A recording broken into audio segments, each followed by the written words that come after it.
Hello everyone, कैसे हैं आप सभी लोग।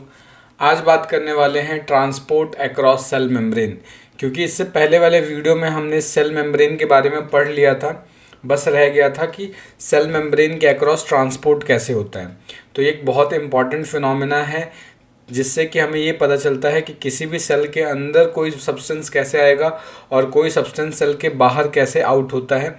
इस चीज़ को पढ़ना बहुत इंपॉर्टेंट है और हमें ये जानना पड़ेगा कि एक्शन पोटेंशियल क्या होता है। ये सारी चीज़ें आज की वीडियो में हम कवर करने वाले हैं। थोड़ा वीडियो में थोड़ा लेट हो जाता है, बट मैं कोशिश कर रहा हूँ कि मैं रेगुलर करूँ, वीडियो को कंटिन्यू करूँ। तो अगर हम बात करें ट्रांसपोर्ट अक्रॉस सेल मेम्ब्रेन, तो थोड़ा सा बेसिक आइडिया मैं आपको सेल मेम्ब्रेन के बारे में दे देता हूँ, थोड़ा सा बना देता हूँ, उसके बाद डायरेक्टली मेन टॉपिक पे आएंगे। तो जैसा कि आपको पता है कि जो हमारा सेल मेम्ब्रेन है, ठीक है, अगर मैं बात करूँ सेल मेम्ब्रेन की, तो सेल मेम्ब्रेन आपने पढ़ा है ये क्या होता है, लिपिड बाइलेयर है। ये कैसा होता है, लिपिड बाइलेयर स्ट्रक्चर है, ठीक है। यानी यहाँ पर जो फॉस्फोलिपिड है, फॉस्फोलिपिड की कुछ इस तरीके से बाई लेयर प्रेजेंट होती है। इस तरीके से ये मान लेते हैं फॉस्फोलिपिड है, और इसका मैं यहाँ पे डायग्राम ड्रॉ कर रहा हूँ आपके लिए। तो यहाँ पे ये मान लिया इसकी क्या है, ये बाई लेयर है, ठीक है। इस फॉस्फोलिपिड बाई लेयर के बीच बीच में कुछ इंट्रिंसिक प्रोटीन्स प्रेजेंट होते हैं। इन प्रोटीन्स का क्या यूज़ है ये अभी हम आगे जब ट्रांसपोर्ट पढ़ेंगे तो आपको समझ में आ जाएगा कि इन प्रोटीन्स का बेसिकली क्या यूज़ है सेल मेम्ब्रेन के अंदर, क्योंकि बहुत इम्पॉर्टेंट रोल प्ले करते हैं यहाँ पे। तो अभी हम समझेंगे इसको। पहले ये समझते हैं कि जो हमारे ये मान लेते हैं सेल मेम्ब्रेन है, ठीक है। तो सेल मेम्ब्रेन क्या है, फॉस्फोलिपिड की बाई लेयर है। इसके डिटेल मैंने सेल मेम्ब्रेन को फ्लूइड मोज़ेक मॉडल को मैंने प्रीवियस वीडियो में बता रखा है, आपको मैं लिंक यहाँ पे दे दूंगा आई बटन में, आप सिंपली वहाँ पे जाके देख सकते हैं। तो अभी जस्ट समझने के लिए ये क्या है, फॉस्फोलिपिड की बाई लेयर होती है, ठीक है। और आपको पता होगा फॉस्फोलिपिड का जो हेड है वो हाइड्रोफिलिक नेचर का होता है और टेल हाइड्रोफोबिक नेचर का होता है। तो क्योंकि एक्स्ट्रा सेलुलर और इंट्रा सेलुलर दोनों एनवायरनमेंट कैसे होते हैं, एक्वस होते हैं, तो टेल तो रिपेल करेगा, इसलिए टेल क्या होते हैं, इनसाइड होते हैं, और दोनों साइड क्या प्रेजेंट होंगे, आपके हाइड्रोफिलिक हेड प्रेजेंट होते हैं।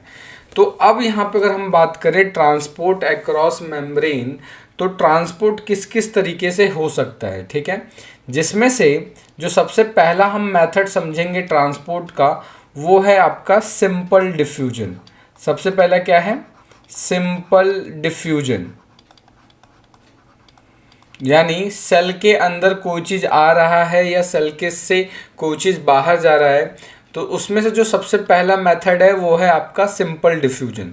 तो सिंपल डिफ्यूजन क्या होता है, जनरली किसी भी सब्सटेंस का हाई कंसंट्रेशन से लो कंसंट्रेशन की तरफ जाने के प्रोसेस को बोलते हैं सिंपल डिफ्यूजन। तो आपको पता होगा कि जो हमारा सेल मेम्ब्रेन है वो फॉस्फोलिपिड की बाई लेयर है, तो ये अपने अंदर से सिर्फ उन्हीं मॉलिक्यूल्स को अलाउ करेगा जिसका नेचर लिपिड सॉल्युबल हो। यानी जो लिपिड सॉल्युबल होगा सिर्फ उन्हीं मॉलिक्यूल्स को ये क्या है, जो फॉस्फोलिपिड की बाई लेयर है, इसको सेल बाहर जाने देगा। अदरवाइज जो जितने पोलर मॉलिक्यूल्स है, पोलर मॉलिक्यूल्स को अलाउ नहीं करेगा। तो जितने भी गैसेस होते हैं, लाइक नाइट्रोजन हो गया, ऑक्सीजन हो गया, अल्कोहल हो जाएगा, ये सारे क्या हैं, लिपिड सॉल्युबल हैं, ठीक है। यानी ये लिपिड में सॉल्युबल हो जाते हैं और इनकी जो कंसंट्रेशन है, एक्स्ट्रा सेलुलर कंसंट्रेशन ज़्यादा होता है। यानी एक्स्ट्रा सेलुलर जो मतलब कि साइटो बोल सकते हैं, जो लिक्विड है एक्स्ट्रा सेलुलर लिक्विड के अंदर इनका कंसंट्रेशन ज़्यादा होता है और इंट्रा सेलुलर में इनकी कंसंट्रेशन कम है, ठीक है। तो सिंपली क्या है, ये सेल मेम्ब्रेन को क्रॉस कर सकते हैं। तो ये क्या है, सिंपली सेल मेम्ब्रेन को आसानी से क्रॉस करके इधर से इधर आ सकते हैं, ठीक है। तो सिंपल डिफ्यूजन क्या होता है, movement of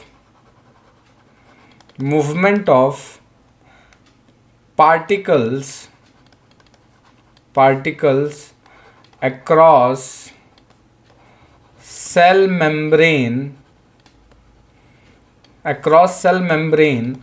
from high concentration to low concentration।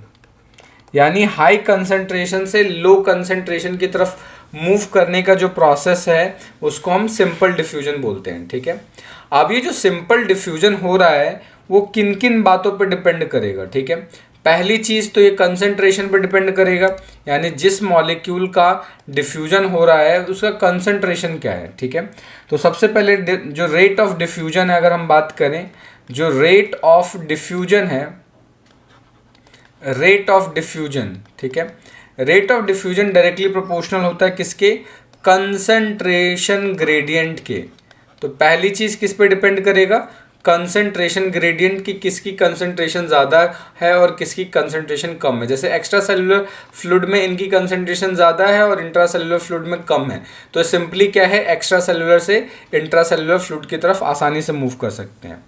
Next, जो रेट ऑफ डिफ्यूजन है वो डायरेक्टली प्रोपोर्शनल होता है सरफेस एरिया के। सरफेस एरिया के, सरफेस एरिया का मतलब कि कितने से पर्टिकुलर पार्ट से इसका डिफ्यूजन हो रहा है। अगर सेल मेम्ब्रेन का एरिया ज़्यादा होगा तो ज़्यादा मॉलिक्यूल डिफ्यूज आउट करेंगे, तो सरफेस एरिया के डायरेक्टली प्रोपोर्शनल होता है। इनवर्सली प्रोपोर्शनल होता है thickness of membrane, thickness of membrane, ये आपको ध्यान रखना है। जनरली जो रेट ऑफ डिफ्यूजन है थिकनेस ऑफ मेम्ब्रेन के इनवर्सली प्रोपोर्शनल होता है। मींस कि अगर फॉस्फोलिपिड की बाइलेयर की थिकनेस अगर ज़्यादा हो जाएगी, यूजुअली इसकी थिकनेस कितनी होती है, 75 to 100 एंगस्ट्रॉम तक की होती है। ठीक है, अगर इससे ज़्यादा थिकनेस हो जाएगी तो मॉलिक्यूल्स को ज़्यादा ट्रेवल करना पड़ेगा, तो जो रेट ऑफ डिफ्यूजन है वो कम हो जाएगा। ठीक है, साथ के साथ इनवर्सली प्रोपोर्शनल होता है under root of molecular weight of substance, molecular weight of substance. ठीक है, ये आपको याद रखना है कि जो रेट ऑफ डिफ्यूजन है वो इस तरीके से हो सकता है। रेट ऑफ डिफ्यूजन का मतलब क्या है, किसी भी मॉलिक्यूल का हाई कंसंट्रेशन से लो कंसंट्रेशन की तरफ मूव करने को हम बोलते हैं सिंपल डिफ्यूजन।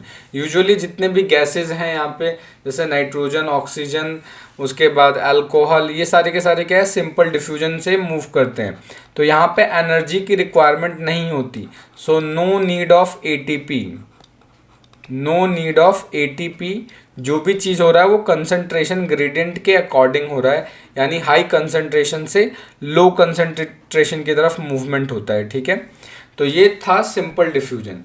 सिंपल डिफ्यूजन के अलावा एक डिफ्यूजन और होता है जिसको हम बोलते हैं facilitated diffusion.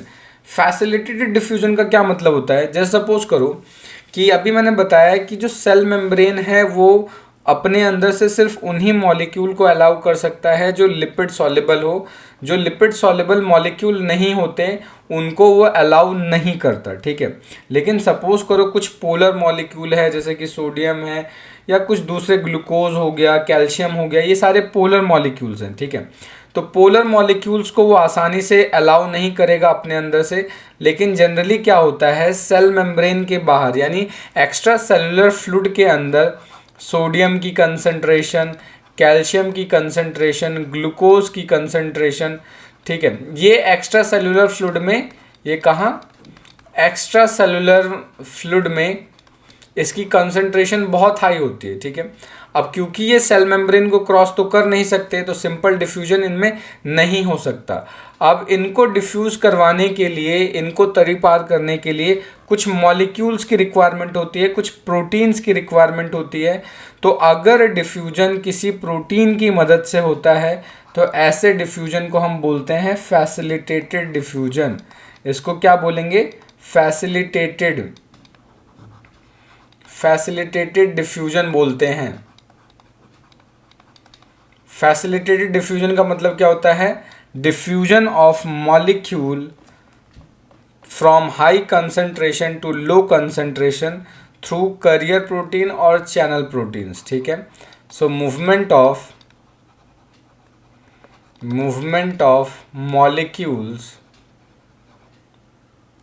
molecules from high concentration to low concentration through channel proteins is called facilitated facilitated diffusion, ये आपको ध्यान रखना है, यानी कि करियर प्रोटीन्स के थ्रू होता है। तो मैंने शुरुआत में ही एक डायग्राम बनाया था, अगर आपको याद हो तो मैंने एक डायग्राम बनाया था, ठीक है। ये डायग्राम देखो, यहाँ पर ये जो प्रोटीन है, जो इंट्रिंसिक प्रोटीन है, ये इंट्रिंसिक प्रोटीन क्यों बोलते हैं, क्योंकि ये पूरा का पूरा सेल मेम्ब्रेन में अच्छे से धसा हुआ होता है, ठीक है, पूरी तरीके से टोटली बरीड होता है। तो इनको बोलते हैं चैनल प्रोटीन्स। इनको क्या बोलेंगे हम? चैनल प्रोटीन्स बोलते हैं। तो ये चैनल प्रोटीन्स क्या करते हैं, ये फॉस्फोलिपिड की बायलेयर में एक पोर क्रिएट कर देते हैं। इस पोर के थ्रू अब जितने भी आयनिक मॉलिक्यूल्स है, जैसे सोडियम, पोटेशियम, कैल्शियम, ये सारे के सारे क्या हैं, इन चैनल्स के थ्रू मूव करेंगे। इन चैनल्स को हम क्या बोलते हैं? चैनल प्रोटीन्स, ठीक है। तो जनरली चैनल प्रोटीन्स क्या होते हैं? इंट्रिंसिक प्रोटीन्स होते हैं, ठीक है। तो हम बोल सकते हैं चैनल प्रोटीन्स आर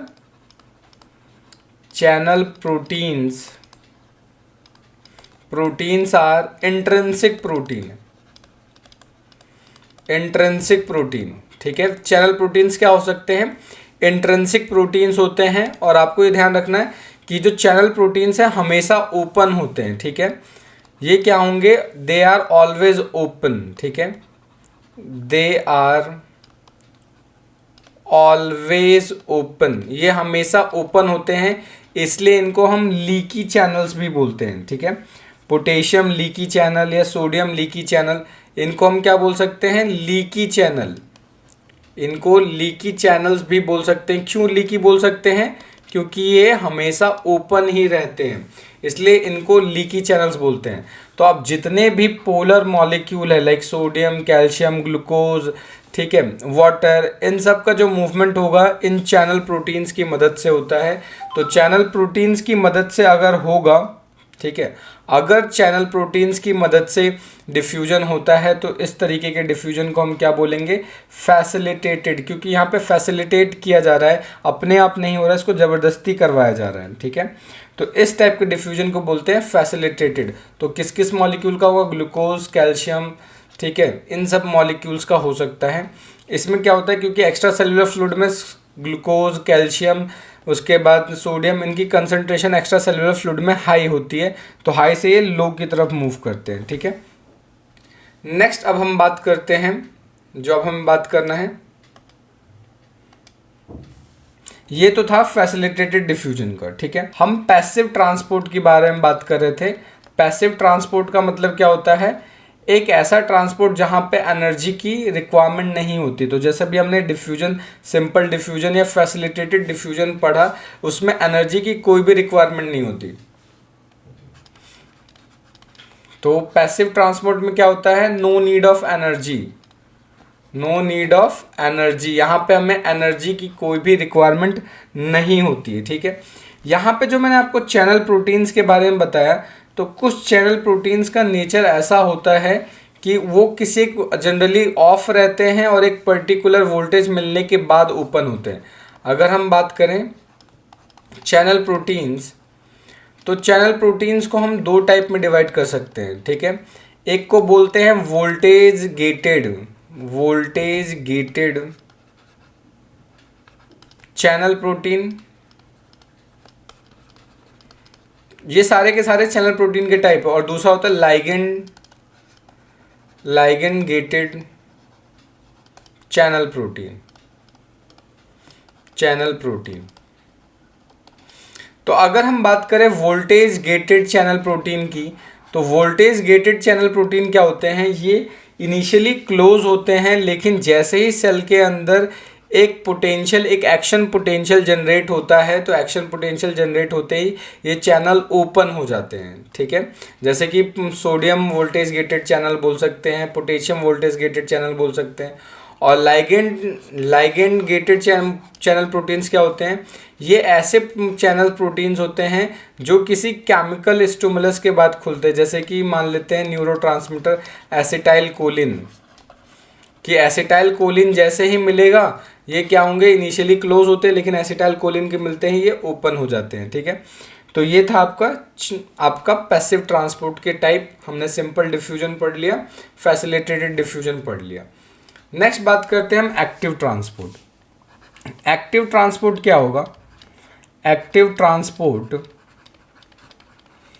या इसको हम अपहिल ट्रांसपोर्ट भी बोल सकते हैं, अपहिल ट्रांसपोर्ट, ठीक है। एक्टिव ट्रांसपोर्ट या अपहिल ट्रांसपोर्ट, तो इसमें क्या होगा कि जो मॉलिक्यूल्स या किसी भी आयंस का जो मूवमेंट होता है अगेंस्ट कंसंट्रेशन ग्रेडियंट, ठीक है, movement of ion, movement of ions molecules against concentration gradient, against concentration gradient, यानी कंसंट्रेशन ग्रेडियंट के अगेंस्ट हो रहा है। तो जब कंसंट्रेशन ग्रेडियंट का अगेंस्ट होगा तो हमें क्या चाहिए होगा, एनर्जी की रिक्वायरमेंट होगी बाय यूजिंग एटीपी, यहाँ पे एटीपी की रिक्वायरमेंट होगी। तो जनरली ये आपको कहाँ देखने को मिलेगा, जैसे लेट्स सपोज ये सेल है, ये एक्स्ट्रा सेलुलर फ्लूइड है, ये इंट्रा सेलुलर फ्लूइड है। तो जनरली एक्स्ट्रा सेलुलर में ऑलरेडी सोडियम का अमाउंट ज़्यादा होता है और इंट्रा सेलुलर में पोटेशियम का अमाउंट ज़्यादा होता है, ठीक है। तो यहाँ पर कुछ प्रोटीन्स प्रेजेंट होते हैं, ठीक है। ये जो प्रोटीन्स है जिनको हम कैरियर प्रोटीन्स बोलते हैं, ठीक है, ये कैरियर प्रोटीन्स क्या करते हैं, यहाँ पर इसके अंदर कुछ इस तरीके के आर्म प्रेजेंट होते हैं, 3 आर्म प्रेजेंट होते हैं। तो ये क्या करेगा, इन तीनों आर्म पे सोडियम को बाइंड कर लेता है, ठीक है, और एक आर्म फ्री होता है जिसको हम एटीपी बाइंडिंग साइट बोलते हैं। यहाँ पे एटीपी बाइंड हो जाता है और बाहर की तरफ 2 पोटेशियम बाइंडिंग साइट होते हैं, ठीक है। तो जैसे ही सेल को लगता है कि कोई भी कंसंट्रेशन चेंज हुआ है, ये एटीपी को कन्वर्ट कर देता है ADP plus inorganic phosphate release होता है। ये इनऑर्गेनिक फॉस्फेट से जो एनर्जी मिलता है ये इस प्रोटीन के अंदर कॉन्फर्मेशनल चेंज करवाता है, जिसकी वजह से ये दोनों रोटेट कर देते हैं। और रोटेट करने से क्या है, 3 जो सोडियम है वो सेल के बाहर निकलते हैं और 2 पोटेशियम सेल के अंदर की तरफ मूव करता है, ठीक है। तो आपको ध्यान रखना है, जिसकी वजह से जो सेल के अंदर क्या है, एक नेगेटिव पोटेंशियल जनरेट होना स्टार्ट हो जाता है। तो यहाँ पर क्या है कि जो प्रोटीन का मूवमेंट हो रहा है, प्रोटीन का मूवमेंट किसकी वजह से हो रहा है, एनर्जी की वजह से हो रहा है, यानी एनर्जी की रिक्वायरमेंट लग रही है यहाँ पे, इसलिए इसको हम क्या बोलते हैं, एक्टिव ट्रांसपोर्ट बोलते हैं। ये आपको यहाँ तक चीज़ें समझ में आ गई होंगी। इसके अलावा एक्टिव ट्रांसपोर्ट 2 टाइप के होते हैं, प्राइमरी एक्टिव ट्रांसपोर्ट, ये 2 टाइप के होंगे, प्राइमरी एक्टिव ट्रांसपोर्ट और दूसरा होता है आपका सेकेंडरी एक्टिव ट्रांसपोर्ट, ठीक है। प्राइमरी एक्टिव ट्रांसपोर्ट में क्या है, डायरेक्ट यूज होता है, डायरेक्ट यूज ऑफ एटीपी। यहाँ पे क्या होगा, डायरेक्ट यूज करेंगे, डायरेक्ट यूज ऑफ एटीपी, और यहाँ पे डायरेक्ट यूज नहीं होता, नो डायरेक्ट यूज। यहाँ पर क्या होंगे, जैसे सोडियम ग्लूकोज एटीपेज पंप होते हैं, ठीक है। जैसे कि एग्जाम्पल में लिख सकते हैं सोडियम पोटेशियम एटीपेज पंप, ये क्या है, सेकेंडरी एक्टिव ट्रांसपोर्ट का एग्जाम्पल है, ठीक है। होप आपको इस वीडियो समझ में आई होगी। अगर कोई डाउट है तो कमेंट करके ज़रूर पूछें। मिलते हैं नेक्स्ट वीडियो में, तब तक के लिए जय हिंद।